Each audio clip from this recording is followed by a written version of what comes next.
right, let's dive right in, shall we? You guys really wanted us to break down this bomb cyclone that just hit the western U.S., and honestly, so did we. Yeah, wild stuff. And we've been digging through a ton of news articles and, firsthand accounts and all the meteorological data trying to get the full picture. A lot to unpack. For sure, and the term bomb cyclone, that's not something you hear every day. So. It's not your average storm, that's for sure. Right.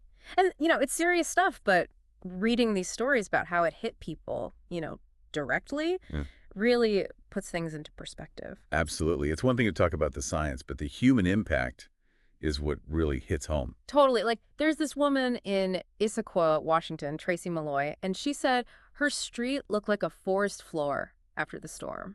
Oh. I know, can you even imagine? Just trees down everywhere. It's hard to fathom the force it must have taken to cause that kind of damage. Yeah. And tragically, 2 people lost their lives from falling trees. I read about that, yeah. One at a homeless encampment in Linwood and another in Bellevue. It's just heartbreaking. And then on top of everything else, over 500,000 homes lost power. It's a huge number. It's crazy. And, it's not a snowstorm, so you're not really expecting to lose power, right? Right. Your fridge is full. You might need electricity for heat. It's a totally different kind of disruption. You're right. It throws a wrench into your whole routine. And when you think about the scale of that outage, it really highlights how much this storm impacted critical infrastructure. It's mind-boggling. So, okay, we've got this picture of just chaos on the ground, but what's actually happening in the atmosphere to create this bomb cyclone in the first place? I mean, it sounds like something out of a movie. Well, the name definitely has a dramatic flair, For sure. but the science behind it is actually pretty fascinating in a nutshell. A bomb cyclone is a storm that just intensifies super rapidly, and that's because of a rapid drop in atmospheric pressure. Okay, so rapid pressure drop, that's the key. Exactly. Yeah. And the suddenness of it is what makes it so powerful. So what causes that to happen? I mean, how does the pressure drop so quickly? Imagine this. You've got this mass of cold polar air pushing down from the north, and it slams into this mass of warm, moist air rising up from the tropics. Kind of like a Clash of the Titans weather edition? Exactly. And Yeah. as these air masses collide, they create this powerful rotating system. And as that spins, the pressure at the center just plummets. So that's why they call it a bomb. The pressure change happens so fast. Exactly. It's like an explosion of energy. And that's what generates those insane winds. We're talking 50 miles per hour with gusts up to 70. 70 miles per hour. No wonder things were getting tossed around like they were. That's serious wind speed. And, we usually think of those kinds of winds with hurricanes, right? Mm. But those form over warm ocean water. Right. The thing about bomb cyclones is they can happen over land, too. Yeah. You just need those specific conditions of the air masses colliding. So it's a whole different beast and a powerful one for sure. But it wasn't just the wind that caused problems, right? I mean, there were reports of flooding, too.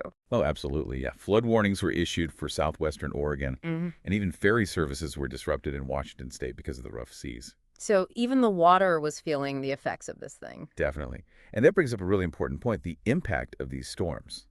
It goes way beyond just the initial wind and rain. Oh, some like a domino effect almost? Exactly. Think about it. All that rain that comes down, it's got to go somewhere, Yeah. right? So you get flooding in low-lying areas, especially if the ground's already saturated from previous storms. Right. Makes sense. And then in the mountains, all that moisture turns into snow. Could be massive amounts leading to blizzard conditions. So even after the wind dies down, the danger's not necessarily over. Exactly. Those secondary impacts, Yeah. they can sometimes be even more dangerous than the initial blast of the storm. Yeah, that's a good point. It's not just about weathering the storm itself, but thinking about what comes after. Right. Being prepared for those cascading consequences. It makes you realize how important it is to stay informed, even after the storm seems like it's passed. Absolutely. And, this bomb cyclone's got a lot of people wondering, is this the new normal? Are we going to be seeing more of these intense storms? Yeah, I was wondering that too. Is this a sign of things to come? It's the million-dollar question. Yeah. And while we can't say for sure that any one weather event is caused by climate change, scientists have been warning us for years that a warming planet can lead to more frequent and intense storms. So it's like all the pieces of the puzzle seem to fit together, even if we can't say definitively. Right. It's all connected. Warmer ocean temperatures provide more energy for these storms to develop. And then you've got changes in atmospheric circulation patterns, basically the way air moves around the planet, and that can influence the track and intensity of the storms. It's almost like all these factors are lining up to create the perfect storm, literally. But, while all the science is super interesting, it can also feel kind of abstract. I know what you mean. It's like we're talking about pressure drops and air masses colliding. But then you hear someone like Tracy describing her street, looking like a forest floor, and it suddenly becomes very real. Yeah, it's important to keep both perspectives in mind. We need the science to predict these events and prepare for them, but we can't forget about those human stories, the individual experiences that are at the heart of it all.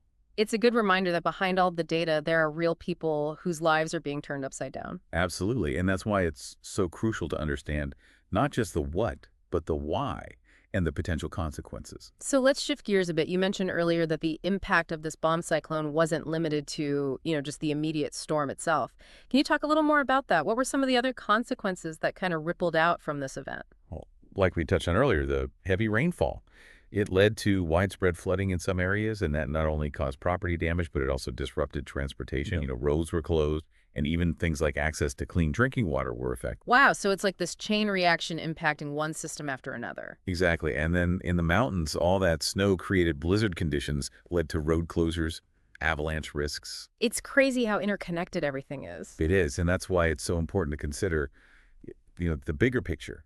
The impact goes way beyond just the initial wind and rain, and it can take communities weeks, even months to fully recover. It really makes you realize how vulnerable we are to these extreme weather events. Absolutely. And, this vulnerability brings up some really important questions like how can we be better prepared for these kinds of events in the future? How can we make our infrastructure more resilient? And maybe most importantly, how can we address the underlying issue of climate change to hopefully reduce the frequency and intensity of these storms? It's a lot to think about. It is, but it's a conversation we need to be having. I agree, because we can't control the weather, but we can definitely influence the future of our planet. Yeah, it really gets you thinking, what can we actually do? I mean, as individuals and as a society to prepare for, these increasingly powerful storms? No, that's a great question. And honestly, there's a lot we can do.